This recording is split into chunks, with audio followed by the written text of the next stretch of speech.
एक मिथक है, हर तीसरा चौथा आदमी ये कहते हुए पाया जाता है कि जो कोविड में जो वैक्सीनेशन हुआ उसका साइड इफेक्ट है कि आज की डेट में हार्ट अटैक की संख्या ज़्यादा बढ़ रही है। जो दिल है ना, जो दिल और हार्ट, जी। दिल जो जिसकी हम आम भाषा में दिल की बात करते हैं, दिल जो है वो ये दिल नहीं है। जैसे कविताओं में, गज़लों में, फिल्मों में बात होती है, जी बिल्कुल। वो दिल ये दिल नहीं है। दिल एक मंदिर है ना, ये मंदिर नहीं है। इसमें तो 4 चैम्बर है, चारों में खून बहता है। मेरे दिल में वो बस गया है, इस दिल में तो कोई बस नहीं सकता है। कैसे अपनी विचारों की टीम को पॉजिटिव कराएं? देखिए, विचार, हर विचार में एनर्जी होती है। अगर वो पॉजिटिव विचार है तो वो पॉजिटिव एनर्जी देता है। हम सब अंदर से जानते हैं कि हम जो कर रहे हैं वो काफ़ी नहीं है।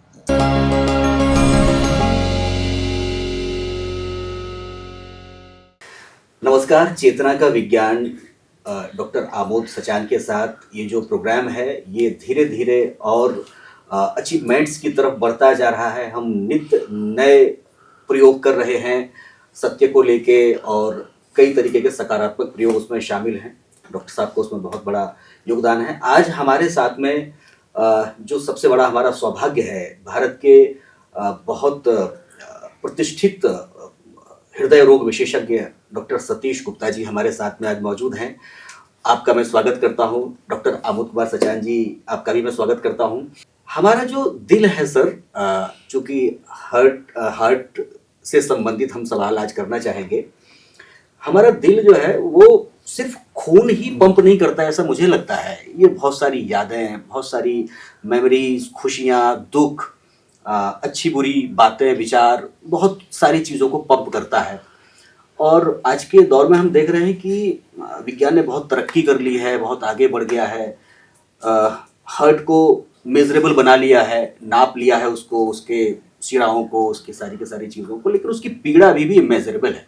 आज आए दिन हम देखते हैं कि बहुत कम उम्र का कोई बच्चा है, उसको हार्ट अटैक आ गया, या कोई दूसरा व्यक्ति है, संख्या बहुत ज़्यादा बढ़ती जा रही है। इसका एक बहुत बड़ा कॉज माना जा रहा है कि जो हमारे यहाँ पर कोविड आया था उसमें जो वैक्सीनेशन हुआ, एक मिथक है, हर तीसरा चौथा आदमी ये कहते हुए पाया जाता है कि जो कोविड में जो वैक्सीनेशन हुआ उसका साइड इफेक्ट है कि आज की डेट में हार्ट अटैक की संख्या ज़्यादा बढ़ रही है।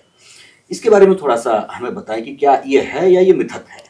जो दिल है ना, जो दिल और हार्ट, जी। दिल जो जिसकी हम आम भाषा में दिल की बात करते हैं, दिल जो है वो ये दिल नहीं है। जैसे कविताओं में, गज़लों में, फिल्मों में बात होती है, जी बिल्कुल। वो दिल ये दिल नहीं है, आत्मा का दिल है। दिल एक मंदिर है ना, ये मंदिर नहीं है। इसमें तो 4 चैम्बर है, चारों में खून बहता है। मेरे दिल में वो बस गया है, इस दिल में तो कोई बस नहीं सकता है। अगर बस भी जाए तो 70 बार उसको 80 बार, 70 बार 100 बार अंदर बार होना पड़ेगा ना, नहीं होना पड़ेगा तो खून में नहाता ही रहेगा ना। तो ये दिल की बात नहीं है, दिल तो ये वाला है। और इस दिल से बहुत गहरा कनेक्शन है। इस दिल में जो रहता है ना, इस दिल में क्या है आपके, इस कॉन्शियसनेस में क्या है, चेतना में क्या है।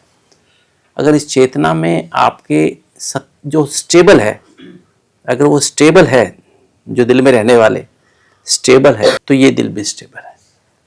अगर वो अनस्टेबल है, चेंज हो रहे हैं हर समय, तो ये दिल भी बदल रहा है और तकलीफ में है।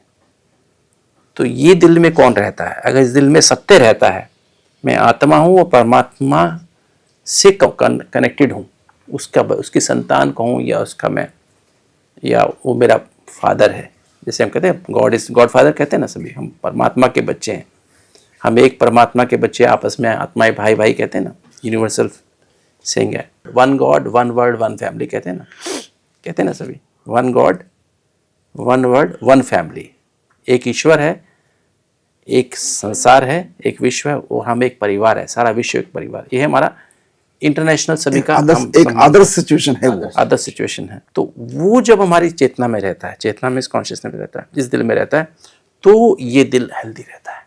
अगर ये दिल में कोई ऐसे रहते हैं, मान लीजिए कोई पैसा रहता है, पैसा तो बदलने वाला है, ऊपर नीचे होने वाला है। आपको कोई ऐसा संबंधी बिठाया हुआ है, मान लो पत्नी को बिठाया है, पति को बिठाया है, किसी व्यक्ति को बिठाया है, किसी अपने संतान को बिठाया, किसी दोस्त को बिठाया, किसी वस्तु को बिठाया, मकान को बिठा लिया मान लीजिए आपने, तो क्या होगा? अपनी हैबिट्स को बिठा लिया अंदर। आपको ये चाहिए, ये चाहिए, तो क्या वो बदल रहे हैं रोज? तो ये दिल बदलता है, इस पे असर आता है। यस। इसलिए कहते हैं इमोशंस। तो जो इसमें है ना उसका असर इस पे पड़ता है। इससे सबसे अच्छा इलाज, सबसे बढ़िया बाईपास, सबसे बड़ी इंटरवेंशन क्या है? इस दिल को साफ कर दो, रखो। इसमें सत्य को बिठा दो, तो ये दिल ठीक होता चला जाता है। आपका दिल जो है एकदम बढ़िया हो जाता है।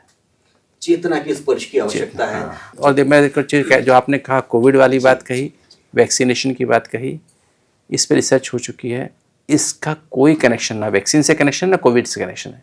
आज जो हार्ट अटैक बढ़ रहे हैं, यंग लोगों को हार्ट अटैक आ रहे हैं, इसका कारण ना तो कोविड है ना कोविड की वैक्सीन है। ओके। कोई कहीं कहीं दूर इस पर बहुत रिसर्च हुई है, ICMR ने भी की और विदेशों में भी काफ़ी स्टडीज़ हुई हैं। इसका कोई कहीं से कनेक्शन नहीं है। कोविड ने हमें क्या क्या अनस्टेबल बनाया? कोविड ने हमें सबको, हाँ इसने कहा क्या, उसकी वैक्सीन की वजह से नहीं है, हमारे जो अंदर अनस्टेबिलिटी, इनसिक्योरिटी पैदा हुई है ना कहीं उसका रोल है। उसके बाद जो समाज बदला है, उसके बाद ओवरऑल समाज में आप देखिए जो जो थे ना, जैसे कहते हैं पहले के Intolerance जो हो गई। सिक्योरिटी सिस्टम थे ना, सपोर्ट सिस्टम थे, टूटे हैं, प्रॉब्लम्स बढ़ी हैं। तो उसके बाद जो ये सिस्टम्स बढ़े हैं, उसके बाद क्या हो गया हमारे अंदर, ये पिछले 5 साल में हमारे अंदर सपोर्ट सिस्टम ब्रेक होने के कारण से। तो और प्लस इसके साथ साथ एक चीज़ और देखेंगे, डिजिटल जो टॉक्सिसिटी थी ना, कोविड के पहले नहीं थी इतनी। कोविड ने क्या सिखा दिया हमको, इसे बहुत सुंदर एक आर्टिकल मैं लिख रहा हूँ अभी। तो वो कोविड क्या, कोविड इज द कॉज और mobile is the cause of heart attacks, yes. है ना? Increase number of heart attacks and not only heart attack but strokes. तो इसमें मैंने एक आर्टिकल लिखना शुरू किया था, पर अभी पूरा नहीं हुआ है, मैं इसको पूरा करूँगा, कि it is not the Covid, it is because बच्चों को भी मोबाइल यूज़ करना आ गया। छोटे बच्चों को, 5-6 साल के बच्चों को उस समय सिखाया गया, उस समय कोविड क्या है, के दौरान हमने सिखाया। वर्किंग फ्रॉम होम, और केवल बच्चों की क्लासेस भी घर में मोबाइल से हुई हैं। तो बच्चों को भी मोबाइल यूज़ करना आ गया, और उसके कारण से जो एक्सपोजर मिला है, और बच्चे कितने एडिक्ट हो गए हैं कोविड मोबाइल से। उसके पहले मोबाइल के लोग 2020 से पहले कोविड मोबाइल यूज़ करते थे, हम यूज़ करते थे, मोबाइल हमें यूज़ नहीं करता था। आज मोबाइल हमें यूज़ कर रहा है, तो हमारी थॉट फ्रीक्वेंसी बहुत फास्ट हो गई है। उसके कारण हमारा एक्सपोजर टू दी वर्ल्ड, जो मटेरियल वर्ल्ड से बहुत ज़्यादा हमारा कनेक्शन हो गया, दैट इज रिस्पॉन्सिबल। आज लोग हार्ट अटैक से नहीं मर रहे हैं, it is because of sudden cardiac death, arrhythmias हो रहे हैं लोगों को। इतनी डिज़ायर्स बढ़ गई हैं कि आपके अचानक आपको VT होता है और आपकी डेथ हो जाती है। तो it is not basically because of desires, because of अंदर से अनफुलफिल्ड एम्बिशंस, है ना, वो काज कर रहे हैं। आज हम सब लोग बहुत सौभाग्यशाली हैं कि हमारे बीच में डॉक्टर सतीश गुप्ता, जो कि रिनाउंड कार्डियोलॉजिस्ट हैं, और इस समय बहुत सारे मरीजों की स्टडी की, और आपने ही उस महत्वपूर्ण स्टडी को कंडक्ट किया था जो डॉक्टर APJ अब्दुल कलाम साहब ने कराई थी 1995 में, और जिसमें कि जो हार्ट के पेशेंट जिनको कि एंजियोप्लास्टी हो गई है, ओपन हार्ट सर्जरी हो चुकी है, और उसके बाद उनके डायबिटीज़ भी है, हाइपरटेंशन भी है, और भी ढेर सारी बीमारियां हैं, इजेक्शन फ्रैक्शन बिल्कुल 25-30 है, चल नहीं पा रहे, मतलब ऐसे गंभीर रोगियों को जो ICU में ज़्यादातर टाइम रहते थे, उन मरीजों पर वो स्टडी करी गई, और उसके बाद ये पाया गया कि वो मरीज पूरी तरह स्वस्थ हो गए। मैं व्यक्तिगत तौर से उन मरीजों से भी मिला हूँ, कई दर्जन पेशेंट से मैं सीधे मिला हूँ। तो ये कोई काल्पनिक घटना नहीं है, बल्कि वास्तविक धरातल पर होने वाली घटना है। वो प्रोग्राम अभी तक लगातार चला रहा है, और इस समय लगभग मैं जब लास्ट टाइम पिछले महीने मिला था, तो उस समय तक उसकी गणना करीब 11,000 मरीजों तक का ट्रीटमेंट किया जा चुका है, और लगातार वो प्रयासरत हम हैं। उत्तर प्रदेश की धरती, राजधानी लखनऊ में एक ऐसी जगह है जहाँ पर कि बहुत दूर दूर से लोग हर तरीके की फील्ड के आते हैं। आज से 40 साल पहले इस शहर में मुश्किल से 3 या 4 अस्पताल थे। प्राइवेट सेक्टर में कोई अस्पताल नहीं था। सबसे पहले अस्पताल मैंने ही खोला था यहाँ, और उस समय हमारे पहले एक और स्पेशलिटी हॉस्पिटल मैंने खोला था, उससे पहले एक नीरा नर्सिंग होम और था। गवर्नमेंट सेक्टर में भी सिर्फ किंग जॉर्ज मेडिकल कॉलेज था, यूनिवर्सिटी भी नहीं थी, और बलरामपुर अस्पताल था। सिविल भी नहीं था, सिविल का भी एक छोटा सा पार्ट था कैपिटल बिल्डिंग में, बड़ा वाला जो आज दिखाई देता है वो भी नहीं था। तो इतने कम अस्पताल थे, मरीज भी बहुत कम थे। संख्या जरूर आज ज़्यादा है, लेकिन इतनी ज़्यादा भी नहीं है कि इतने मरीज हो जाए जितने मरीज हैं। मतलब मरीजों की संख्या असंख्य हो गई है। तब कैथ लैब इस शहर में सिर्फ SGPGI में पहली कैथ लैब थी। KGMC की कैथ लैब 90 के बाद लगी है, और अब KGMC में आधे दर्जन ज़्यादा कैथ लैब लगी हैं, SGPGI में लगी हुई हैं, और प्राइवेट सेक्टर में दर्जनों की लगी हुई हैं। कैंसर के लिए सिर्फ एक मशीन थी, वो भी कोबाल्ट की मशीन थी KGMC में। आज दर्जनों मशीनें लगी हुई हैं इस शहर में, गवर्नमेंट में भी प्राइवेट सेक्टर में भी, लेकिन एक भी मशीन खाली नहीं है। कैंसर की जो ट्रीट करने की जो मशीनें सारी भरी हुई हैं। कैथ लैब छोटे छोटे कैथ लैब छोटे छोटे अस्पतालों में भी लग गई है।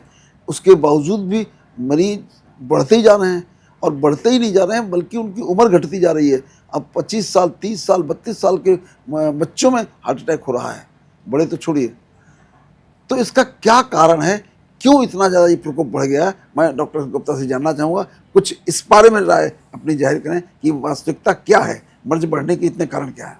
देखिए, आज जो मेडिकल प्रोफेशन है, जिस दिशा में हम जा रहे हैं, वो जो मैं समझता हूँ, और मेरे साथी जो हमारी जो क्लैन के जो डॉक्टर्स हैं, आज जो टॉप मेडिकल प्रोफेशनल्स हैं, चाहे वो कार्डियोलॉजिस्ट हैं, चाहे डायबिटोलॉजिस्ट हैं, चाहे ऑन्कोलॉजिस्ट हैं, हम सब अंदर से जानते हैं कि हम जो कर रहे हैं वो काफ़ी नहीं है। वो काफ़ी क्या मतलब, वो ठीक नहीं है, कुछ भी नहीं है। कारण क्या है? क्योंकि हम इंसान को सिर्फ एक बॉडी की तरह ट्रीट कर रहे हैं, और ये बात विदित है सारे विश्व में। जब से माइंड बॉडी मेडिसिन पे काम शुरू हुआ 1986 में, इस पे बहुत ही गहराई से काम शुरू हुआ। अब तो बहुत लोगों ने काम शुरू कर दिया और है। बहुत लोगों बहुत गहराई से काम हुआ, और उसमें बड़ा क्लियर हो गया कि लगभग हर बीमारी साइकोसोमेटिक है। 100%। कैंसर भी साइकोसोमेटिक है, कॉरोनरी आर्टरी डिजीज़ भी साइकोसोमेटिक है, डायबिटीज़ भी साइकोसोमेटिक है, हाइपरटेंशन, मेटाबॉलिक सिंड्रोम, अरे मैं तो ये कहता हूँ, GRD, मैं तो ये कहता हूँ वायरल एंड बैक्टीरियल इन्फेक्शन भी साइकोसोमेटिक, बैक्टीरियल इन्फेक्शन, इवन क्योंकि जो वो कोविड में प्रूव हो गया, इम्यून सेल्स हैं वो भी साइकोसोमेटिक। कोविड पेंडेमिक में प्रूव हो गया कि इवन कोविड भी साइकोसोमेटिक था। तो अगर उसमें भी वही लोग बचे जिनके पास जिसके पास साइकोलॉजिकल इम्यूनिटी का इमोशनलिटी स्ट्रांग थी, वो निकल आए इन स्पाइट ऑफ उनका जो स्कोर था, जो कोविड स्कोर था, वो स्कोर जिनका 20/25 था, लंग्स वाइट हो गए थे, वो भी निकला है, डायबिटीज़ भी थी, ब्लड प्रेशर भी था, उम्र 80 साल तो भी निकला है, और कुछ 30 साल के बच्चे जो उनको कुछ भी नहीं था। अरे मेरे परिवार में फीवर हुआ था और कुछ भी नहीं हुआ था, 35 साल का बच्चा था, इन्वॉल्व नहीं हुए थे, और उसकी 35 साल का बच्चा था मेरे परिवार में, उसकी डेथ हुई, उसमें उनकी डेथ हो गई। 35 साल का यंग, और बिल्कुल फिजिकली स्ट्रॉन्ग, जो मतलब इवन मैं तो देखा जो बॉडी बिल्डर्स भी गए, बहुत बड़े, और पर वो साइकोलॉजिकल इम्यूनिटी, इमोशनल इम्यूनिटी नहीं थी। कहीं ना कहीं जो फेथ है ना अंदर की, जो कहते हैं ना 5 तरह की क्यूज होती, IQ, EQ, HQ, IQ, EQ, SQ, HQ and AQ। IQ में सभी जानते हैं इंटेलिजेंस क्वोशिएंट, दूसरा इमोशनल इंटेलिजेंस, तीसरा स्पिरिचुअल इंटेलिजेंस और social intelligence, fourth happiness quotient, और लास्ट होता है एडवर्सिटी क्वोशिएंट। जब सारी दुनिया आपके खिलाफ हो जाती है, कई बार सिचुएशंस आती हैं, हर इंसान की लाइफ में आती हैं, आप सब कुछ अच्छा कर रहे होते हैं, पर सारी आपसे या किसी और कारण से सारी दुनिया आपके खिलाफ हो जाती है, इवन आपके फैमिली मेम्बर्स भी आपके खिलाफ हो जाते हैं। और तब उस समय ये अगर जिसका इमोशनल कंपोनेंट स्ट्रॉन्ग होता है, या कहीं का वर्टिकल कनेक्शन ठीक होता है, vertical connection means connection with the supreme, है ना, आप अपने सत्य को जानते हैं और उस सुप्रीम सत्य को जानते हैं, उसका वो इंटैक्ट है वर्टिकल कनेक्शन, वो सारी दुनिया के खिलाफ हो जाए। महाभारत का गवाह है कि उसमें जो है, जैसे अर्जुन को दिखाते हैं ना, अर्जुन अकेला था, या 5 पांडव अकेले थे, उसका दादा, उसका मामा, उसके सब भाई चाचा सब अपोजिट थे, है ना, तो भी जीत किसकी होती है? तो अगर आपका वर्टिकल कनेक्शन स्ट्रांग है, you can face everything and come out of it. If your vertical connection is not there, that is called as adversity quotient. Covid में ये प्रूव हुआ कि जिनकी वर्टिकल कनेक्शन ठीक था, वो इस महाभारत से बाहर निकला है। वो महाभारत से कम नहीं था कोविड। अरे बहुत बड़ी महाभारत थी वो तो, पूरी दुनिया में। महाभारत तो एक कोने में कुरुक्षेत्र में हुई थी, वो तो पूरी दुनिया में थी। हर गली हर कुचे में ऐसा हर कोई व्यक्ति गली नहीं में था। थे, हर मन में थी, और मन के अंदर हर व्यक्ति भयभीत था। ऐसा लगता था कि काल पीछे पीछे दौड़ रहा है, किसको पकड़ के ले जाएगा। तो मतलब और ये रोज जो है, इंडेक्स निकलता था, स्कोर निकलता था, आज इतनी मोर्टेलिटी हुई, आज इतनी मोर्टेलिटी हुई, आज इतने नए केसेस आए। मतलब वो करीब करीब 2 साल तक लगातार एक बुलेटिन आती थी 10:30 बजे, जिसमें ये स्कोरिंग बताई जाती थी। और मुझे लगता है वो स्कोर बता करके और लोग भयभीत हो जाते थे। शाम था। आज हम सबके पास IQ तो बहुत अच्छी है, हम जमा घटा गुना भाग एनालाइज कर लेते हैं सिचुएशंस को, है ना, किंतु इमोशनल इंटेलिजेंस बहुत कम है। इसके कारण से क्या हो रहा है, आज परिवारों में बहुत टेंशन है। हम लोग, मैं डिसीजन ले लेता हूँ without thinking about my family, without thinking about people who are emotionally connected to me. तो वहाँ एक प्रॉब्लम होती है समाज के अंदर। फिर दूसरा है स्पिरिचुअल इंटेलिजेंस या सोशल इंटेलिजेंस। मैं अपने समाज या देश या विश्व के बारे में नहीं सोचता हूँ कुछ भी करने से पहले, मैं सिर्फ अपनी सेल्फिश एंड पे देखता हूँ। और चौथा है हैप्पीनेस कोशिएंट। मैं जो है हैप्पीनेस कोशिएंट माना, जो at the end of the day am I happy. Doctor सबसे ज़्यादा सफ़र करते हैं। हम दिन रात मरीज़ देखते हैं, ब्रेकफास्ट करने का टाइम नहीं होता, लंच करने का टाइम नहीं होता, डिनर करने का टाइम नहीं होता, और उसके बाद पैसा तो कमा लेते हैं। हो सकता है मेरे फ्रेंड्स हैं जो 1-1, 2-2 लाख भी दिन में कमा लेते हैं, कहीं तो उससे भी ज़्यादा कमा लेते हैं। फिर कई तो 2-2, 3 और भी ज़्यादा कमा लेते हैं। एक दिन में 3-4 लाख भी कमा लेते हैं। और मेरी बात करते हैं, आज मेरा इतना हो गया, मेरे को 3 हो गया, आज 2 हो गया, आज 1 हो गया, है ना, दे आर हैप्पी। मतलब बट मैंने खाना खाया अभी, डिनर 11 बजे 10 बजे फ़ोन करेंगे, कहते हैं डिनर नहीं किया अभी। रेस्ट किया, रेस्ट मिला नहीं। कल रात को मैं 12 बजे सोया था, 3 बजे फिर उठ गया। तो that is what is happening. क्या मॉर्निंग वॉक करते हो, 3-3 एंजियोप्लास्टी हो चुकी खुद की, दूसरे 3-3 स्टेंट खुद को लग चुके हैं, दूसरे की इंटरवेंशन कर रहे हैं, है ना, और खुद की हालत ख़राब है। तो मैंने कहा आर यू हैप्पी? कहते हैप्पी तो नहीं। बैंक बैलेंस कितना है? कहते 50 करोड़ तो हो गया, but are you happy? Not happy. किस समय तुम्हारा काल आएगा तुम्हें पता नहीं है। और किसी से रिलेशनशिप है, घर में किसी से, बच्चों से बात होती है, युगल ठीक से बात करते, सीधे मुंह बात करते हैं? नहीं करते हैं। तो क्या what you are gaining out of what you are doing? Patient भी क्या आपको रिस्पेक्ट देते हैं? नहीं देते हैं। सारी बीमारी का ओरिजिन माइंड से है। इवन एक्सीडेंट भी माइंड से ही होते हैं। बिल्कुल। सारे एडिक्शंस माइंड से हैं। इवन आपको वायरल इन्फेक्शंस होते हैं, कॉमन कोल्ड बार बार हो जाता है, ये भी माइंड से है। हम कहीं ना कहीं, क्योंकि और जितने भी मेडिकल प्रोफेशनल्स हैं भारत में चाहे विदेश में, जितने मेडिकल स्कूल्स हैं, सब जगह सिर्फ बॉडी के बारे में पढ़ा रहे हैं।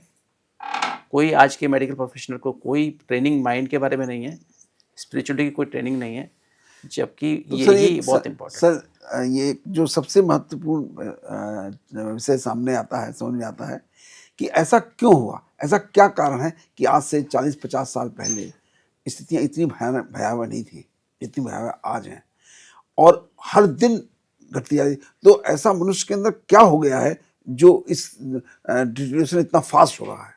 देखिए, जब तक मैं समझता हूँ 1970 तक भारत में भी, मैं जब भारत की बात लेता हूँ कि भारत में 1970 से पहले इंडस्ट्रियलाइजेशन लगभग इसी समय शुरू हुआ, 65-67 के आसपास इंडस्ट्रियलाइजेशन शुरू हुआ, जब नेशनलाइज हुआ ना बैंक, इंडस्ट्रियलाइजेशन शुरू हुआ, गाँवों का शहरीकरण हुआ, फैक्ट्रीज लग गई, इंडस्ट्री, नाइट शिफ्ट शुरू हो गई। उसके पहले जॉइंट फैमिली सिस्टम था, कहीं ना कहीं स्पिरिचुअल सिस्टम स्ट्रॉन्ग थे, 3-3 पीढ़ी एक घर में थी, और खान पान मोटा था, फ्रेश खाना, फ्रेश आटा पीसते थे, फ्रेश खाते थे, और मोटा खाना था।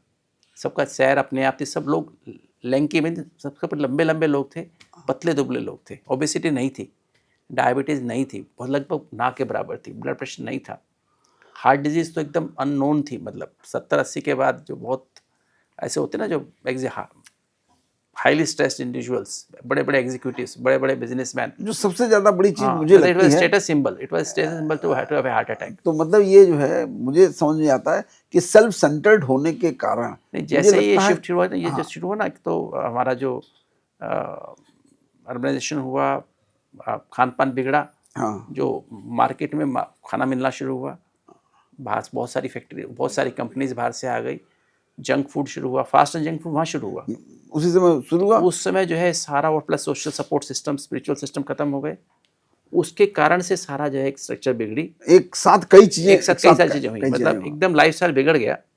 सोने का टाइम, उठने का टाइम खत्म हो गया, हमारी जो अंदर के बायोलॉजिकल क्लॉक को उसको सुनना ही बंद कर दिया।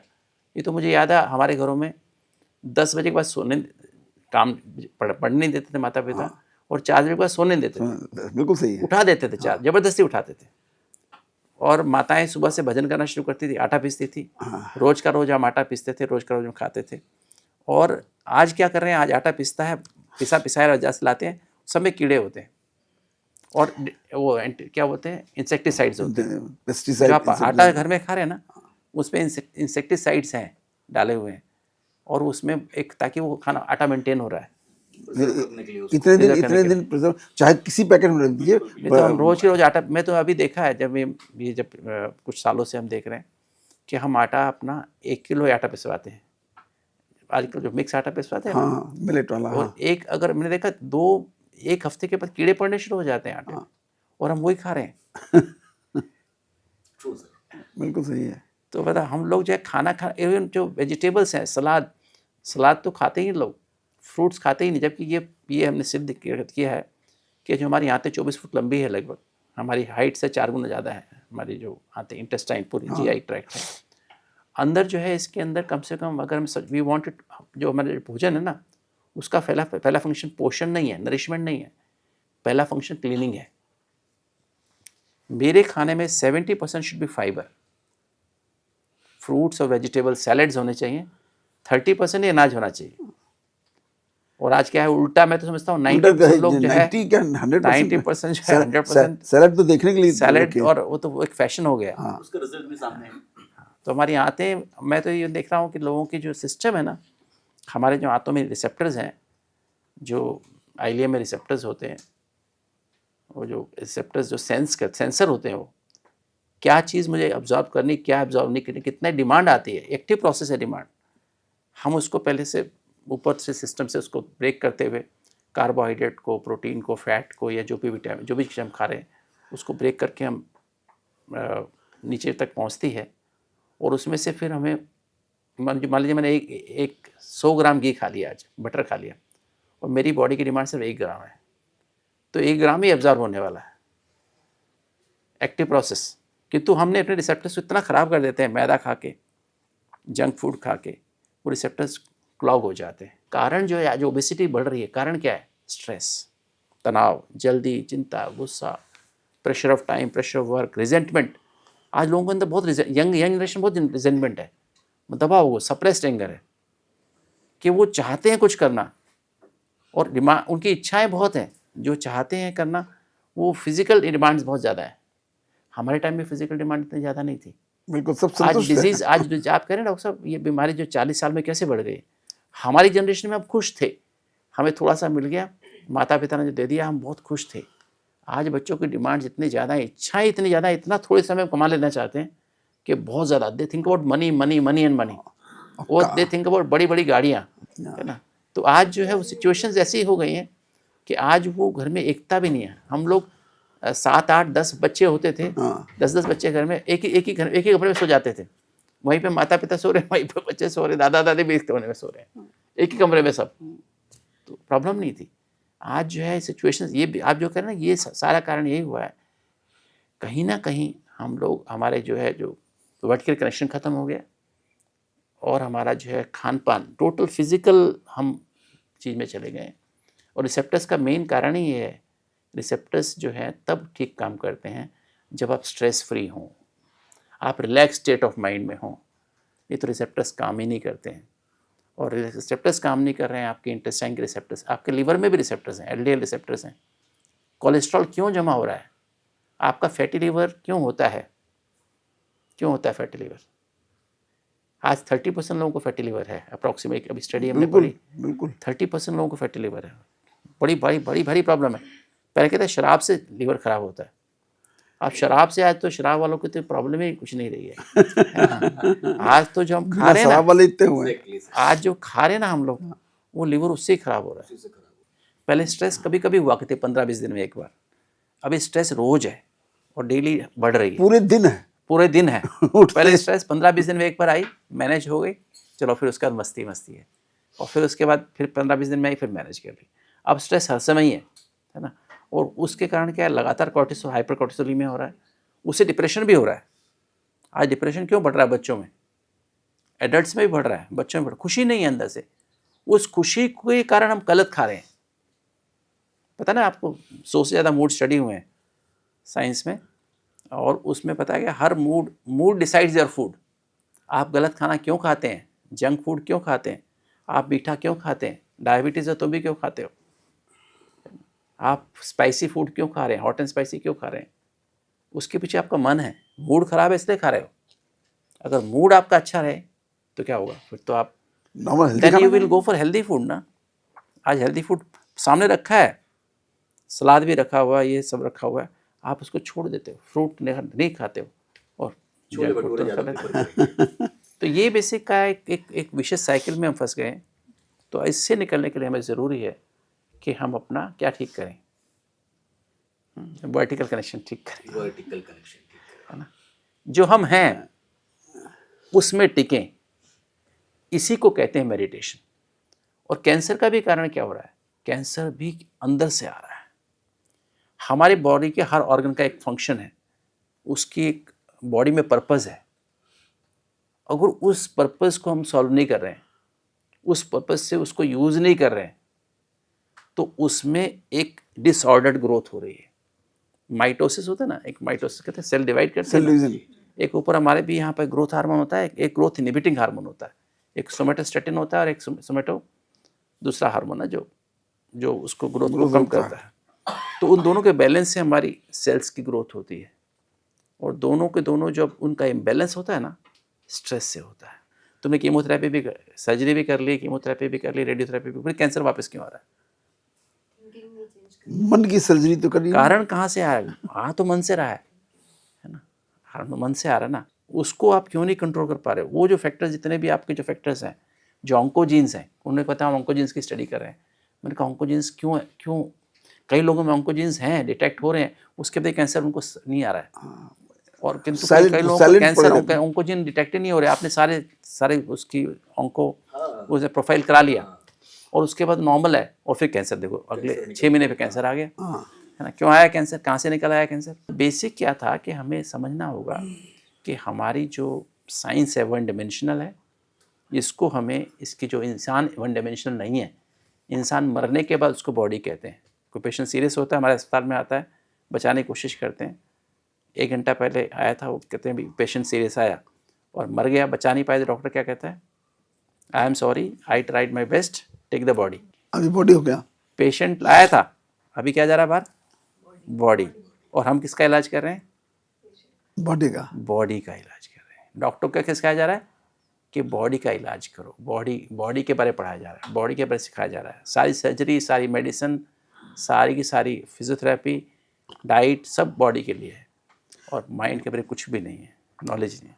तो सर आपकी बात से ये समझ में आया कि हमारी जो दिनचर्या है, जीवन शैली है, खान पान है, वो सब एबनॉर्मल है, जैसा होना चाहिए वैसा नहीं है।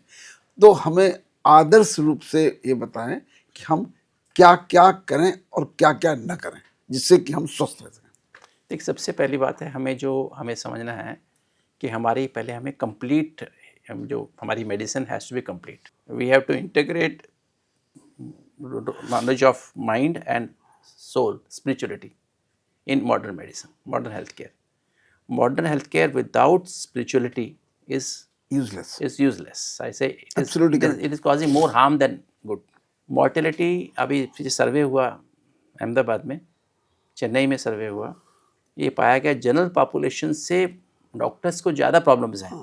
Blood pressure, diabetes, obesity, CAD, cancers, almost every disease is much more, and they are dying 10 years younger than general population, than as compared to general population. तो बेसिकली क्या है, हमको कहीं ना कहीं अपने मेडिकल सिस्टम को, मेडिकल एजुकेशन को चेंज करना पड़ेगा। We have to start from day one. एक नई विधा हमको पहले फर्स्ट ईयर से ही हमको एनाटॉमी, फिजियोलॉजी, बायोकेमिस्ट्री के अलावा, जैसे एनाटॉमी हम स्पिरिचुअलिटी की, जैसे हम एनाटॉमी ऑफ बॉडी पढ़ते हैं ना, एनाटॉमी फिजियोलॉजी, ऐसे हमको हमको माइंड की या कहें सोल की एनाटमी, स्पिरिचुअलिटी की एनाटमी क्या है, उसकी फिजियोलॉजी क्या है, उसकी फार्माकोलॉजी क्या है, उसकी पैथोलॉजी क्या है, उसकी बायोकेमिस्ट्री क्या है, बिल्कुल सही है सर। उसी की फोरेंसिक मेडिसिन भी आनी चाहिए उसकी ना, है ना। और उसके बाद उसकी सारा सिस्टम हमको उसका भी प्रिवेंटिव एंड सोशल मेडिसिन बनाना पड़ेगा, बिल्कुल। तब जाके हमें ना, मतलब तब जाके हमें सही मायने में कंप्लीट कहें माइंड का भी और स्पिरिचुअल सोल का भी हमें, क्योंकि इंसान कम से कम 3 डायमेंशन तो हैं। एक स्पिरिचुअलिटी है, स्पिरिट है, जिसके में पीस, लव एंड हैप्पीनेस जो लाइफ के लिए बहुत ज़रूरी है। हम क्यों कमाते हैं? पीस के लिए तो कमाते हैं कि शांति से जीवन बीते, सुख, प्यार हो सबसे, सुख मिले, कभी कभी आनंद भी मिल जाए, है ना, और शक्ति भी हो हमारे अंदर, तो इसीलिए तो कमाते हैं। तो वो तो साइंस, वो स्पिरिट के पास है। और माइंड, हमारे थॉट्स पॉजिटिव रहें, एडवर्स सर्कमस्टेंसेस में पॉजिटिव रहें, हमारी भावनाएं सबके लिए अच्छी रहें, हमारा जीवन के प्रति प्रॉब्लम्स तो आएंगी, समय पर हमारा एटीट्यूड पॉजिटिव रहे उसमें, और हमारी मेमोरीज, जो पॉजिटिव मेमोरीज इमर्ज हों, नेगेटिव तो बहुत भरी हुई है अंदर, वो पॉजिटिव मेमोरीज इमर्ज हों सिचुएशंस खराब आने के बाद भी, तो वो कैसे हमारे अंदर आए। जैसे इसलिए मैं माइंड को मैं कहता team, thoughts, emotions, attitudes and memories, 4 aspect है माइंड के। और फिर बॉडी के लिए, बॉडी का भी क्या integration, how soul, mind and body are integrating, मतलब how this soul is nourishing the body, है ना। वो हमें सबको समझाना अपने स्कूल, अपने कॉलेज के लेवल पे। सर इसमें एक चीज़ जो सबसे ज़्यादा मुश्किल काम है कि सब हम बीमार हैं, लेकिन हम जान भी नहीं पाते कि जो हम कर रहे हैं वो बीमारी।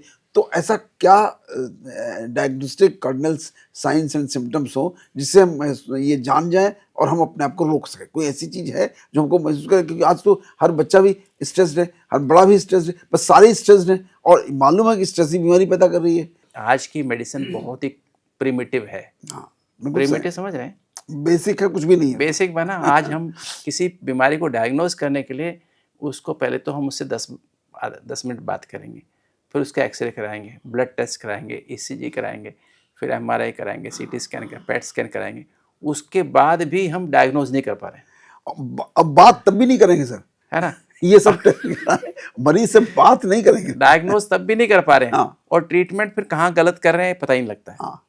वो भी बायस्ड हो जाता है, ट्रीटमेंट भी बायस्ड है। और सचमुच में तो आज मेडिकल साइंस जो है इतनी, मैं इसलिए बहुत मैं प्रिमिटिव कहता हूँ, एक दो दिन तो बीमारी को, 3-4 दिन तो डायग्नोज करने में लग जाते हैं, महीना भी लग जाता है कई बार। जबकि सही मायने में अगर आप ये सिस्टम डेवलप कर लें, क्योंकि हमारे अंदर एक बायोलॉजिकल क्लॉक भी है, हमारी जो एनर्जी ना, शांति प्यार खुशी की एनर्जी ना, वो आपके अंदर जो इतनी एनर्जी होती है, आप सामने वाला आपके पास में आता है, ये अभी इसको बहुत इजीली आप मेजर नहीं कर सकते हो, ये मेजरेबल चीज़ नहीं है आज की साइंस के हिसाब से। पर ये मेरे प्रोफेसर थे, मुझे याद है जब मैं इंटर्नशिप कर रहा था, तो मुझे कहते थे डॉक्टर गुप्ता, मेरे को डॉक्टर नाम से लेते थे, मेरे को उस समय गुप्ता जी बोलते थे। अच्छा। तो मेरे को बचपन में ही, मतलब मेरे को गुप्ता जी शब्द, मेरा बहुत कम लोग देते थे। तो वो कहते थे नहीं, तुम अगर अपना हाथ, दायां हाथ है ना, इससे कोई गलत काम नहीं करना, इससे गलत काम, किसी को गलत कुछ इशारा भी नहीं करना किसी को, तो तुम्हारा ये हाथ डायग्नोस्टिक हैंड बन जाएगा, तुम्हारी वो क्वालिटी है। क्योंकि इंटर्नशिप में मेरे को बहुत भीड़ रहती थी, प्रोफेसर से ज़्यादा मेरे पास भीड़ होती थी। और जो हर आदमी जो मेरे पास आ गया वो मेरे पास ही चिपका रहेगा, और बाकी सीनियर बैठे हैं, रजिस्ट्रार बैठे, उनके पास नहीं जाए, मेरे पास आया, जो एक बार मेरे पास आ गया वो फिर 2-4 को और ले आएगा। तो मेरे पास भीड़ ज़्यादा रहती थी।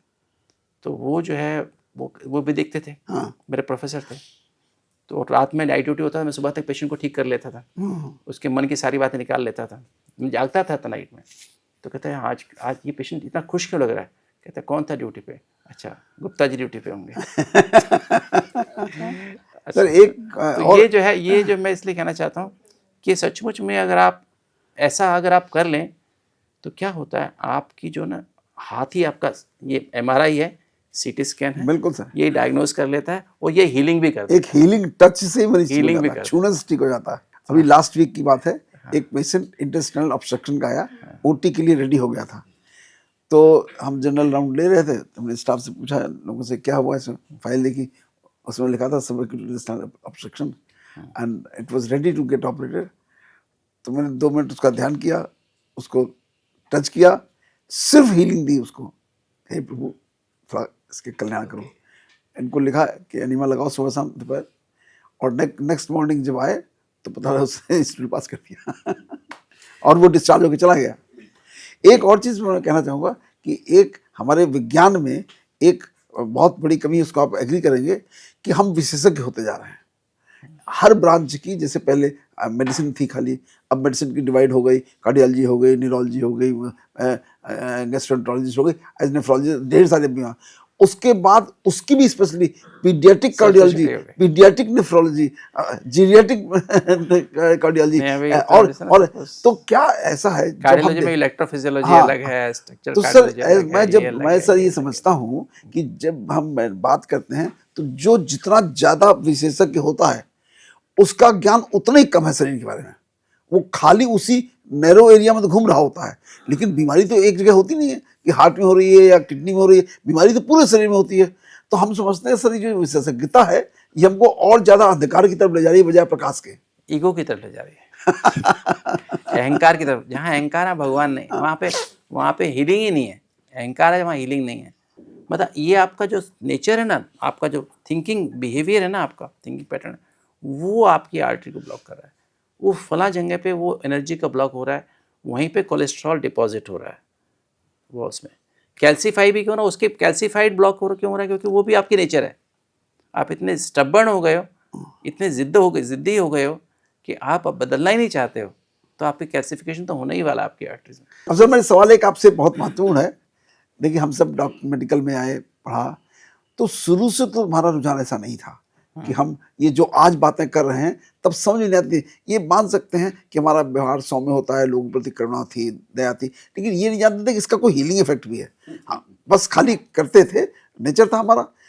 लेकिन आपको वो कौन सा दिन हुआ जिस दिन आपको लगा कि जो मैं पढ़ रहा हूँ ये पूरा नहीं है, ये बहुत ग्रॉसली इनकम्प्लीट है? वो कौन सा क्षण आया जब आपने आपको आपने पूरी तरह बदलने का प्रयास किया? मैं, मेरी वाइफ और हमारा बेटा राहुल जो था 2 साल का था तभी। हाँ, तो तब जो है हम लोग एक फिल्म देखने जा रहे थे, स्कूटर पे थे, और हमारे पीछे वाइफ बैठी हुई थी। तो उन्होंने कहा, सर बीच में एक ब्रह्मा कुमारी सेंटर था, बाहर लिखा था gateway to heaven. Way to heaven, gateway to heaven, gateway to heaven. हाँ, तो मेरी वाइफ ने पीछे कहा मुझे कि देखो यहाँ लिखा गेटवे टू हेवन, आप मुझे लेके जा रहे हो गेटवे टू हेल में लेके जा रहे हो। तो हेल में लेके जा रहे हो, मुझे नहीं जाना है, हाँ। मेरे को तो यहाँ जाना है। तो वो ज्यादा प्रभावित थी आपसे पहले? नहीं, प्रभावित नहीं थे, मतलब हम खोज थी कि भगवान कहाँ है, भगवान में ढूंढा है, मतलब what is who is God है ना, हाँ। गॉड क्या है। तब हम लोग अंदर गए और तब से अंदर ही हैं। तो वहाँ जाके समझ गए कि कैसे आत्मा, जैसे कार होता है ना, ड्राइवर होता है ना, ड्राइवर और कार अलग अलग चीज़ है। तो ये शरीर कार है और आत्मा उसका ड्राइवर है। और मन के द्वारा वो आत्मा को नरिश करता है। आत्मा की जो एनर्जी है ना, शांति, प्यार, खुशी की एनर्जी है ना, वो मन के माध्यम से बॉडी को मिलती है। ये पहले दिन मुझे उसने समझ में आई थी। और परमात्मा जो है वो 7 एनर्जी का पावर हाउस है। आत्मा के 7 एनर्जी हैं, स्पिरिचुअल एनर्जीज हैं। वो हमारी जैसे मोबाइल की बैटरी डिस्चार्ज, तब तो मोबाइल नहीं था, जैसे मोबाइल की बैटरी डिस्चार्ज होती है तो मोबाइल कुछ काम करे ना, ईमेल ना व्हाट्सएप, कुछ भी नहीं कर सकते हो, बात भी नहीं कर सकते हो। और जब आत्मा की बैटरी डिस्चार्ज हो जाती है, 7 एनर्जी ना के बराबर रह जाती है, और हमारा मन नेगेटिव हो जाता है, तो वो ना एनर्जी है ना टीम भी ब्लॉक, सब नेगेटिव है। तो सारी बॉडी सफ़र कर रही होती है, बीमारी यहाँ आती है। और जब परमात्मा पावर हाउस से जैसे हम मोबाइल की बैटरी चार्ज करते हैं, तो बैटरी चार्ज हो जाती है और टीम भी पॉजिटिव हो जाती है। तो टीम पॉजिटिव, तो वो एनर्जी से वापस सेल्स में एनर्जी जाने लगती है, और वो सेल्स को जो एनर्जी चाहिए वो मिल जाती है। तो हमारी सेल्स हेल्दी होना शुरू हो जाती है और ऑटोमेटिक अंदर से हीलिंग शुरू होती है। Healing comes from within, इसलिए कहा जाता है incurable. Incurable means, incurable does not mean it is not curable, it means it is in plus curable. It is curable if you go इन।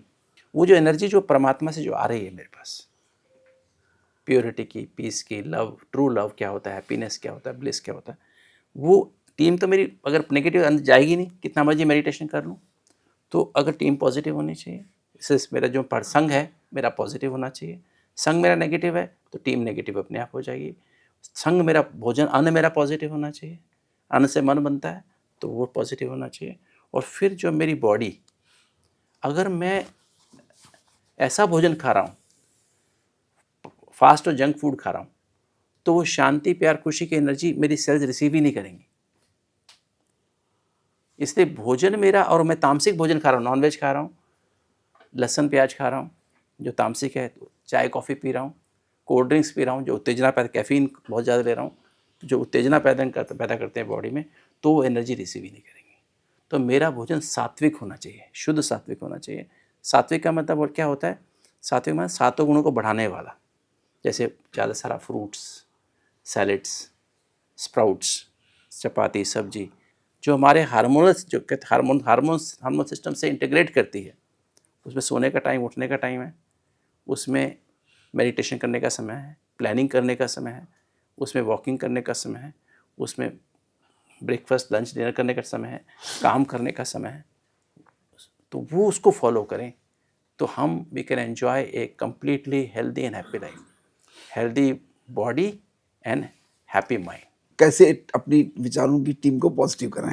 देखिए, विचार, हर विचार में एनर्जी होती है। अगर वो पॉजिटिव विचार है तो वो पॉजिटिव एनर्जी देता है। पॉजिटिव माना हीलिंग एनर्जी, जिसमें से आपके अंदर प्योरिटी पैदा होती है विचार से, आपके अंदर शांति। दैट शांति का मतलब क्या? Being in the present. Peace means being in the present, right. हम अधिकतर पास्ट में रहते हैं, भविष्य में रहते हैं। 90% टाइम्स तो पास्ट ही में रहते हैं या भविष्य में।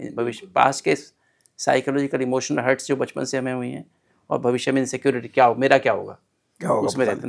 97% रादर, है ना। मैं तो 90% कहता था, डॉक्टर साहब कहते हैं 97%, है ना। तो 3% ही हम वर्तमान में रहते हैं आज, इसलिए हम अशांत रहते हैं। तो शांति का मतलब है being in the present, right. Love means accepting people as they are.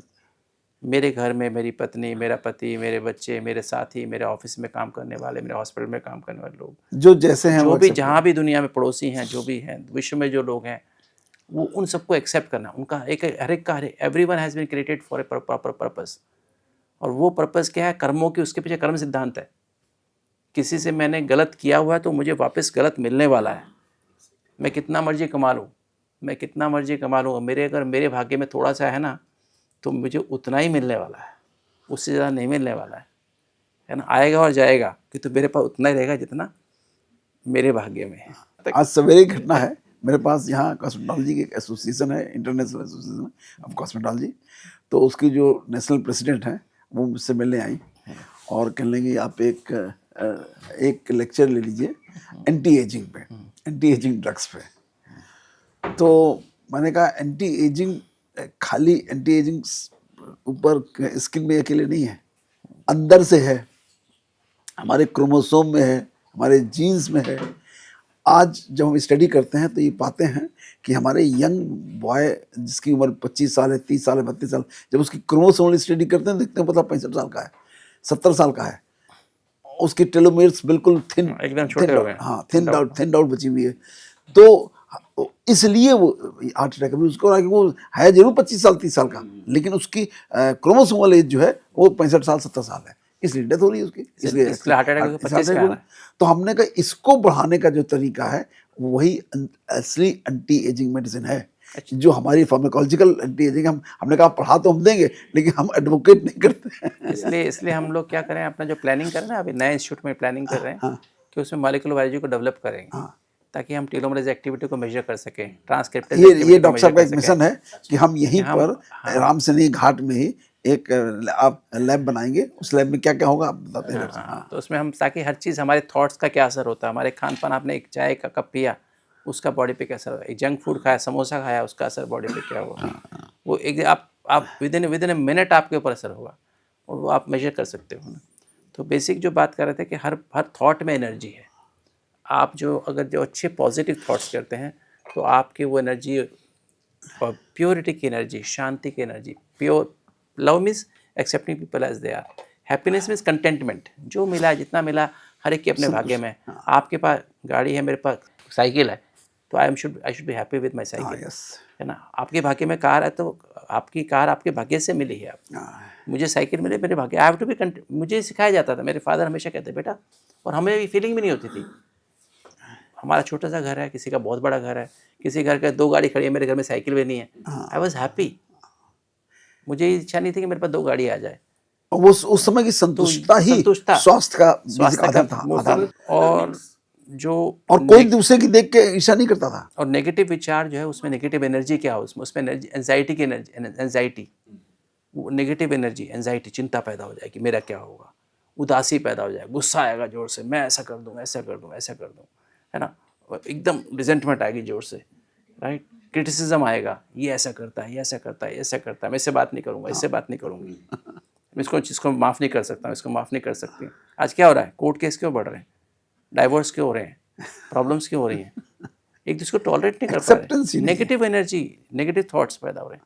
और नेगेटिव थॉट या पॉजिटिव थॉट किस आधार पर है, कॉन्शियसनेस के आधार पर है। अगर मेरी चेतना में, चेतना मीन्स कॉन्शियसनेस, जिसे हम हार्ट भी कहते हैं, हार्ट ऑफ द सोल, है ना, दिल जिसे कहते हैं ना, दिल ये फिजिकल दिल तो बॉडी का दिल है, जो मेरा दिल है, आत्मा का दिल है ना, वो चेतना में, अगर आपकी चेतना में है कि I am a being, I am a being, Om शब्द का मतलब भी क्या है, अहम आत्मा, अहम प्लस मम, दो शब्दों से बना ओम, अहम प्लस मम, अहम आत्मा मम शरीरम, मैं आत्मा हूँ, मैं मेरा ये शरीर एनर्जी है, being, human being, I am a being, I am energy, I am not this body, I am energy, I am peace, I am peace, I am love, I am happiness, I am bliss, वो energy जो है ना, जो वो energy हूँ मैं।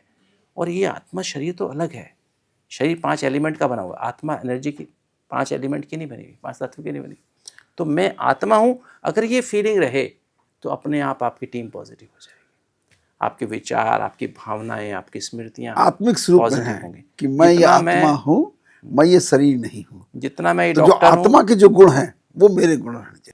हम किससे जुड़े बचपन से, आज हम बीमार क्यों हैं, पूरा क्रक्स क्या है, आज पूरी बीमारियों का कारण क्या है, हमने अपने आप को बॉडी के रूप में देखा, दूसरों को बॉडी के रूप, माँ को बाप को बॉडी के रूप में देखा, रोल्स के रूप में देखा, ये मेरी माँ, मेरा बाप, ये पैसे वाला, ये अनपढ़, ये गरीब, ये ऐसा, रोल्स के रूप में देखा ना। तो हमने क्या देखा, और ट्रुथ की परिभाषा क्या है, सत्य की परिभाषा क्या है, ट्रुथ इज एटर्नल, सत्य सदा है, जन्म मरण के परे है, और ट्रुथ इज अनचेंजेबल, सत्य हज़ारों साल पहले भी ऐसा ही था, हज़ारों साल भी बाद भी ऐसा ही होगा, राइट। तो क्या क्या बॉडी सत्य है, क्या देह सत्य है, देह तो बदल रही, रोज बदल रही है, हर पल बदल रही है। हम क्या बोलते हैं, देहांत बोलते हैं, देह का अंत हो गया, देह मर गई। और अगर मैं ये हूँ फिजिकल, जो हमारा जो अनस्टेबल चीज़ है, आज बदल रही, रोज बदल रही है, तो बहुत सिंपल है, see all the good things in life are free, all the good things in life are freely available, सरल होती है, इजीली अवेलेबल होती है। जो चीज़ महंगी है, मुश्किल से मिलती है, वो सच नहीं है, वो सच नहीं है, वो आपके लिए नुकसानदायक है। जो चीज़ महंगी है, इजीली अवेलेबल नहीं है, वो आपके लिए नुकसानदायक है। और जो चीज़ फ्री अवेलेबल है, इजीली अवेलेबल है, वो आपके लिए फ़ायदे की चीज़ है। तो जो प्रकृति है अवेलेबल है। मैं आत्मा हूँ, एटर्नल हूँ, अनचेंजेबल हूँ। अगर आप इसमें रहें, क्या डर कहाँ से, डर माना बीमारी शब्द कहाँ से है, बी मान डर, मारी माना बने रहना। डर है तो आपका पूरा हार्मोनल ऑर्केस्ट्रा बिगड़ जाता है, आपके अंदर बीमारियाँ आ जाती हैं। और मैं आत्मा हूँ, एटर्नल हूँ, तो आपका पूरा जो कहते हैं ना, हमारे जो क्या बोलते हैं चक्र होते हैं ना, चक्र, वो एक्चुअली चक्र तो है नहीं, ये हमारी हार्मोनल ग्लैंड ही है ना। वो पूरा हार्मोनल ऑर्केस्ट्रा आपका हारमोनियस हो जाता है, म्यूजिकल हो जाता है, लाइफ संगीतमय हो जाती है, आप अंदर ही अंदर गुनगुनाते हो, लाइफ बहुत सुंदर लगती है। और नहीं तो पूरा केओस हो जाता है, ये ऐसा क्यों हो रहा है, ऐसा क्यों हो रहा है, ऐसा क्यों हो रहा है, मतलब इससे संसार पूरा ब्रह्मांड है। I pass through this all this things and learn all this, मैंने सीखा है, मैं भी इस चक्रव्यूह से बाहर निकला हूँ। ऐसा नहीं कि मैं कोई पैदा हुआ तो ऐसा ही हुआ था, कि तो मैं देखता था क्या हो रहा है, व्हाट इज दिस, मैं सब कुछ है फिर भी मैं दुखी क्यों हूँ, परेशान क्यों हूँ। तो मैं अंदर से देखा, समझा, बचपन से पढ़ा, इसके बारे में समझा, तब से एक दिन में नहीं हुआ, it is a research, intern research होती गई, अंदर से ढूंढता गया, अपने आप को ढूंढा तो भगवान मिला, गॉड मिला। तो सर यही जानना चाहते हैं कि वो ऐसा कौन सा क्षण आया जिसमें आपका बस वही क्षण था, हाँ, जब वो बताया ना मैंने, हाँ, जिस दिन मेरे को ये बताया ना, जिस दिन ये लगा ना कि मैं अंदर से, मुझे ऐसे अंदर से ही इंसाइट आई कि नहीं, जो हम कर रहा हूँ क्या काफ़ी है, क्या सारी दुनिया ठीक हो जाएगी, मैं तो उससे सारी दुनिया को ठीक करेंगे, कैसे ठीक होगा। तो ये जब, और दूसरा एक इंसिडेंस वो था जब मैं दिल्ली के एक बड़े हार्ट के हॉस्पिटल में था, कि जब मैंने एक पेशेंट का इंटरवेंशन करके एंजियोप्लास्टी करके भेजा था, 36 साल का था, और उसका इंटरवेंशन हो गई, उसने अपना दोबारा 3 महीने के बाद वापस आ गया, तो तब पता लगा कि उसको दोबारा हार्ट अटैक आया, तो एंजियोग्राफी की तो वो स्टेंट बंद हो गया, 2 नए ब्लॉक आ गए। तो मैंने कहा दो स्टेंट लगवा लो या फिर बाईपास करा लो। तो उसने कहा डॉक्टर साहब, पहले जब 3 महीने पहले जब मुझे हार्ट अटैक आया था, तब आपने कहा था कि इतने पैसे जमा करा दो, तो मेरी वाइफ ने रातों रात घर भेज दिया और मेरी इंटरवेंशन हो गई, क्योंकि कहा था कि बचोगे नहीं, तो इंटरवेंशन हो गई। अब मैं क्या बेचूं? अब मेरे घर पे भी मैं किराए के मकान में रहता हूँ और मेरे पैसे भी नहीं है, अब मैं क्या बेचूं? मेरे पे पैसे, बीवी के पास गहने भी नहीं, वो भी बिक गए, अब बच्चों की पढ़ाई भी बंद हो गई, अब मैं क्या करूँ? तो वो खड़ी थी, मैंने कहा मैं डॉक्टर हूँ क्या? मतलब डॉक्टर का मतलब इसके पैसे हैं वो इलाज करा सकता है, और जिसके पैसे नहीं वो इलाज नहीं करा सकता है। भगवान की दुनिया भगवान इतना कठोर है क्या? क्या वो सही इलाज है ये जो हम क्या कर ये रहे सही हैं? इलाज है? मैंने कहा ना, तो इसलिए हमें समझना है, सचमुच में अगर हम दुनिया को ठीक करना चाहते हैं, दुनिया का भला, अपना भला, सबसे पहले दुनिया को छोड़ो, यस, वही दुनिया को छोड़ो, सबसे पहले है ना? अपना भला। वो मुझे बता रहे थे, कौन आप ही बता रहे थे शायद, हाँ, कि तुलसीदास ने जब वो लिखे ना रामचरितमानस लिखा, हाँ, तो उसने अपने सुख के लिए लिखा, अपने दुनिया को मिला, अच्छी बात है। मैं भी जो चला था इस रास्ते पे, अपनी शांति और सुख के रास्ते पे चला था, कि मुझे शांति चाहिए जीवन में। मोटे तौर से उद्देश्य हम लोगों का स्वांतः सुखाय है। स्वांतः सुखाय। बाकी लोगों को हो जाए उससे भी खुशी मिलेगी। वो तो हो ही रहा है, वो तो हो ही वो रहा तो है, अपने आप होता वो तो है। अपने आप होता है। सी स्व परिवर्तन से विश्व परिवर्तन होता है। Exactly। मैं परिवर्तन हो जाऊं तो विश्व परिवर्तन हो जाएगा। पंडित श्री राम शर्मा मैं ने कहूँ ऐसे- ये आप परिवर्तन हो जाओ, आप परिवर्तन हो जाए, मेरा बच्चा परिवर्तन हो जाए, मेरी बीवी परिवर्तन हो जाए, मेरा पति परिवर्तन हो जाए, मेरा दोस्त परिवर्तन हो जाए, फिर मैं परिवर्तन होऊंगा? कभी तो नहीं नहीं होगा। आज तक यही चल रहा है। आज सब सोचे सब ठीक हो जाए, मैं फिर ठीक हर हो हर जाऊँ। कोई दूसरे को ठीक करने में लगा है। अगर मैं हम में से हर एक सोचे मुझे ठीक होना है, तो अपने को हम नहीं ठीक कर रहे हैं। हम जब कोई मोटर वाहन चलाते हैं, मोटरसाइकिल चलाते हैं, कार चलाते हैं, तो हमें उसमें पता होता है कि उसमें कौन सी खराबी कब आने वाली है और कब उसकी हमें सर्विस करा लेनी चाहिए। आज के जो समय है, जो परिस्थितियां हैं, उसमें व्यक्ति बैठे बैठे मर जा रहा है, खड़े खड़े कोलैप्स हो जा रहा है, सोते सोते कोलैप्स हो जा रहा है। तो हम अपने शरीर को कैसे समझें, ऐसे कौन से इनिशिएट लें, हम ऐसे कौन से क्या करें कि कम से कम ये तो पता हो कि हम काल के गाल में जाने वाले हैं। देखिए, मैं इसमें कहना चाहूँगा कि एक तो ये तो ठीक है हमारा, एक तो जो भी, जैसे अगर सपोज़ मेरी फैमिली हिस्ट्री है, मुझे डायबिटीज़ की हिस्ट्री फैमिली में है, हार्ट डिजीज़ की हिस्ट्री है, कैंसर की हिस्ट्री है, मेरी परिवार में है प्रॉब्लम, तो मुझे 30 साल की उम्र में ही एक अपना चेकअप करा लेना चाहिए, जिसे हम प्रिवेंटिव हेल्थ चेकअप कहते हैं, एग्जीक्यूटिव हेल्थ चेकअप कहते हैं। हम लोगों को वो पैरामीटर्स, आज वो ऑन्कोजीन्स भी अवेलेबल हैं, उसका पूरा प्रोफाइल है, उसका पूरा एक हम पूरा चेकअप करा सकते हैं। हार्ट डिजीज़ के लिए भी आजकल ऐसी चीज़ें अवेलेबल हैं कि अगर मेरी फैमिली में जिन्हें मुझे चांसेस हार्ट अटैक के होने के चांसेस है कि नहीं, how much chances I have. Diabetes के लिए भी हम पहले चेकअप करा सकते हैं। ऐसे बहुत सारी बातें हैं जो आज चीज़ें अवेलेबल हैं, और हमें समय समय पर अपना वेट, अपना जो है ब्लड प्रेशर, शुगर, वो सब चेकअप करते रहना चाहिए। और जो आदर्श जो बने हुए हैं, सो कॉल्ड आदर्श जो हमारे पैरामीटर्स बने हुए हैं, इंटरनेशनल पैरामीटर, उनको फॉलो करना चाहिए। सर, ये जानना चाहेंगे, एक आखिरी सवाल है बस, इसको हम लोग समाप्त करेंगे फिर, कि क्या महसूस कर रहे हैं आज? डॉक्टर साहब यहाँ पर हैं, बड़ा अच्छा फील हो रहा है, और डेफिनेटली बहुत सारी चीज़ें दिखाई दे रही हैं।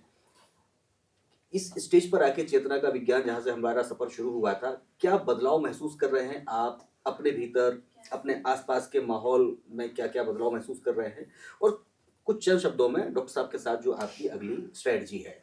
ऐसा है कि इस को सब चेतना के विज्ञान को समझने का अर्थ सिर्फ इतना है कि हम अपने आप को समझें कि मैं कौन हूँ, मेरा कौन है, और मेरा उससे संबंध क्या है, और कैसे हम उससे एनर्जी लेकर के अपने को स्वस्थ रखते हैं। यही इसका औचित्य है, और इसी को तमाम तरीके से अलग अलग एस्पेक्ट्स में इसमें डिस्कशन हम लोग कर रहे हैं, और मैं समझता हूँ कि इससे लोगों को लाभ भी हो रहा है, और जो इससे परिवर्तन होता है वो असीम परिवर्तन है। जिस आनंद की अनुभूति होती है, जो खुशी मिलती है, वो उसका कोई लिमिट नहीं है। और यदि बस एक चीज़ बॉटम लाइन हम सीख जाएं, जिसका सीखने का प्रयास कर रहे हैं, कि हम दूसरे की खुशी में खुश होना सीख जाएं। दूसरे में देखें कि हाँ इसकी खुशी है तो मुझे खुशी हो, उसका दुख है तो मुझे दुख अनुभव हो कि हाँ ये दुखी है, तो बस सब कुछ बदल जाएगा। आज हम स्व केंद्रित हो गए हैं, बस अपने बारे में सोचते हैं, तो इसलिए उसमें कभी संतुष्टता आ नहीं सकती है और कभी सुख आ नहीं सकता है। तो यही एक इसमें हमारे शिफ्ट है जो नॉर्मल चली आ रही उससे, और हम उम्मीद करते हैं कि हम लोग सफ़र में काफ़ी आगे आए हैं और अब इसी सफ़र को आगे बढ़ाने के लिए हम लोगों ने एक प्रयास शुरू किया है कि यहाँ राम सनेही घाट में एक आश्रम डेवलप करेंगे। अब अंग्रेजी भाषा में वेलनेस कहें तो वेलनेस नहीं है, बल्कि वो ऐसी जगह होगी जहाँ आपको आने के बाद आधा आप वैसे ही ठीक हो जाएंगे, उस जगह की अनुभूति से, उस तपस्या से ठीक हो जाएंगे। बाकी तो बहुत थोड़े काम है और उसमें सभी प्रकार की मशीनें लगाएंगे जिससे कि हम जितने तरीके के टेस्ट करें, जो भी डॉक्टर साहब ने बताए, उन सारे टेस्ट को हम करेंगे, करके एनालिसिस करेंगे और उसके अकॉर्डिंगली फिर उनके व्यक्तित्व में कैसे परिवर्तन किया जाए। दवा से कोई ठीक नहीं हो सकता है। ये दवा तो उस समय है जब शरीर आपने खराब कर लिया। शरीर खराब कब होता है? हमारा शरीर में जो कैपेसिटी है, जो इस प्रकृति ने दी, ईश्वर ने दी है, बहुत ज़्यादा दी है। मतलब अगर हमको कोई चीज़ एक चाहिए तो उसने दो दी है, और दो में भी तब बीमारी अपीयर होती है जब दो में से एक पूरी खत्म हो जाए और दूसरी भी आधी खत्म हो जाए, तब बीमारी का लक्षण अपीयर होना शुरू होता है। इतनी प्रचुर मात्रा में दिया है, लेकिन तब भी हम इतना खराब करते हैं कि बिल्कुल ही अपने आप को डैमेज कर लेते हैं। इतने हार्ट में है, एक अगर हल्का फुल्का कोई ब्लॉकेज हो तो भी कोलेट्रल बन जाएंगी, उसको चालू कर देगा वो। लेकिन वो जब इतना कर देते हैं उसके साथ अत्याचार कि वो कोलेट्रल भी नहीं बन पाती हैं और जो है वो भी से ब्लॉक हो जाता है। तो वहाँ पर हमारा जो अप्रोच है वो हमारी शारीरिक नहीं बल्कि हमारे आत्मा के अप्रोच का इलाज हम लोग करने का प्रयास करेंगे। और मैंने तो डॉक्टर सतीश गुप्ता से बहुत कुछ सीखा है, बहुत कुछ समझा है। जो कुछ समझा है मैं समझता हूँ उनके संरक्षण में और अच्छे से अच्छा करें और जितने लोगों का कल्याण कर पाएँ, यही हमारा उद्देश्य है। सर बहुत बहुत थैंक यू। इस सेशन का सर हम लोग वेट करते हैं, दिन भर सर कुछ ना कुछ काम करते हैं, दिन भर हम कुछ ना कुछ काम करते हैं, लेकिन इस सेशन के लिए बड़ी एक वो इच्छा रहती है कि कब हम लोग इकट्ठे हों और कब हम लोग फिर काम शुरू करें। तो सर बहुत अब आज से आपकी खुशी दुगनी हो जाएगी। बिल्कुल सर, डेफिनेटली सर, हमारी व्हाइट ब्लड सेल्स बढ़ गई अभी कि पता नहीं कितनी बढ़ गई होगी। तो सर बहुत बहुत थैंक यू आप दोनों ही लोगों का, और हम अगले पॉडकास्ट में फिर से थैंक यू, नमस्कार।